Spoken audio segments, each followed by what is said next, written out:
महायुतीच्या नारी शक्तीचा आक्रोश जो आहे तो मुंबईत पाहायला मिळतोय। भाजप नेते आशिष शेलार मंत्री आपल्या सोबत आहेत। सर, ज्या पद्धतीनं सगळ्या महिला ज्या आहेत आता रस्त्यावरती उतरल्या आहेत, तुम्ही सुद्धा पाठिंबा त्यांना देताय। ज्या पद्धतीनं विरोधकांनी जे विधेयक आहे ते हाणून पाडलं असं क्रेडिट विरोधकांना घेतलं जात आहे, त्याला हे उत्तर आहे का? काय नाही, मुळामध्ये माझ्या माता भगिनींना, आया बहिणींना जर हक्काचं आरक्षण लोकसभेत आणि विधानसभेत मिळणार होतं तर त्याला विरोध करण्याचं कारण काय? जी कारणं समोर दाखवली जात आहेत ना, त्याचा उल्लेख मी एवढाच करीन, जशी कारणे दाखवा नोटीस असते ना, तसं कारणे दाखवा उपक्रम हा काँग्रेसचा आहे। तकलादू कारण समोर करतायत आणि म्हणून केवळ माता भगिनींना आरक्षण मिळू नये या एका दुष्कृत्याचा परिचय म्हणजे काँग्रेसचा निर्णय।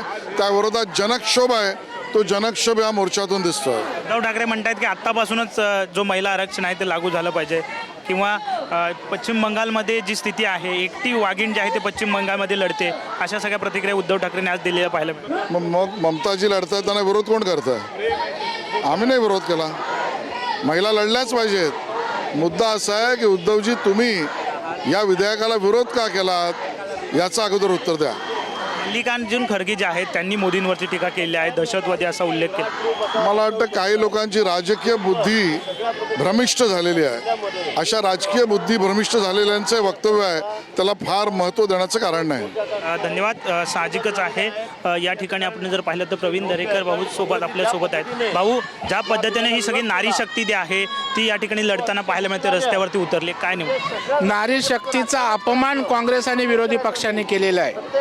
पंतप्रधान नरेंद्र मोदी साहेबांनी नारी शक्तीचा सन्मान करणारं नारी शक्ती वंदन विधेयक आणलं होतं, परंतु महिलांच्या प्रती काय भावना आहेत ते विधेयक नाकारून त्या ठिकाणी विरोधी पक्षांनी दाखवून दिलेलं आहे आणि त्यामुळं देशामध्ये संतप्त वातावरण महिलांमध्ये निर्माण झालं आहे आणि त्यामुळे जनआक्रोश मोर्चा आज महाराष्ट्र मुंबईतील महिला एकत्रित येऊन आज या ठिकाणी काढतायत आणि काँग्रेसला त्या ठिकाणी जाब विचारण्याचा प्रयत्न या ठिकाणी करतायत। उद्धव ठाकरे असं म्हणतायत की राष्ट्रपतींना मग राम मंदिराच्या उद्घाटनाला तुम्ही का नव्हतं बोलवलं?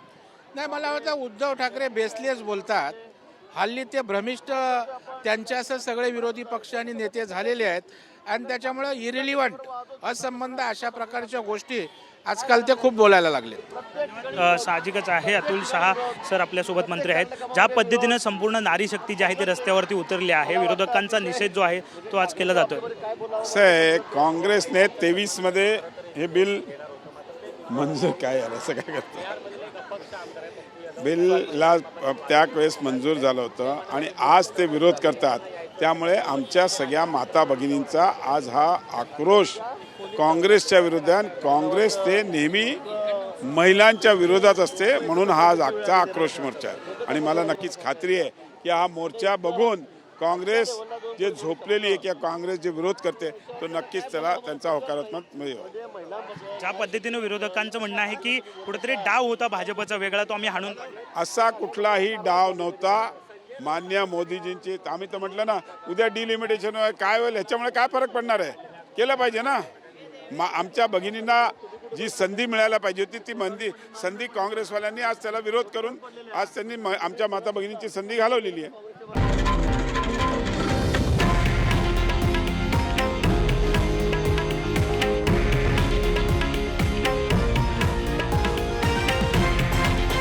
हे आहे देशातील नंबर 1 न्यूज नेटवर्क आणि आपण पाहत आहात TV9 मराठी, एकमेव।